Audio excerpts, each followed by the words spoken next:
Gestes barrières strictement observés, les 19 ambassadeurs de pays amis et partenaires traditionnels de la RDC prennent place pour une entrevue qui va durer près de 2 heures avec le président de la République.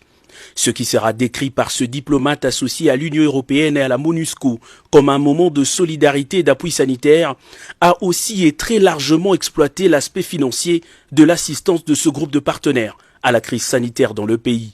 Aux 47 millions de dollars américains disponibilisés par la Banque mondiale pour appuyer la riposte, s'ajoutent désormais les 362 millions de dollars financement urgent du FMI, destiné à atténuer les effets du ralentissement de l'économie mondiale et de la demande des minéraux produits en RDC sur les finances publiques et revenus fiscaux. Il y a aussi cette initiative très importante du G20,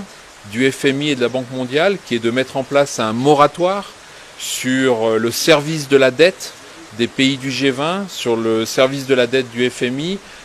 pour les prochains mois de l'année 2020, qui va contribuer aussi à significativement alléger le fardeau du remboursement de la dette et auquel la RDC a le droit. Félix-Antoine Tshisekedi Tshilombo et ses hôtes ont également partagé des idées sur leurs préoccupations communes, le choc de pauvreté qui touche les populations pendant cette période cruciale. Nous sommes également collectivement en train de réfléchir à la possibilité d'aider le gouvernement à financer ce qu'on appelle des filets sociaux, c'est-à-dire des transferts monétaires pour les ménages les plus vulnérables, notamment ceux qui habitent dans les grandes villes comme Kinshasa et qui sont impactés par les mesures de confinement, par l'augmentation du prix de certaines denrées agricoles et plus généralement par le ralentissement de l'activité économique.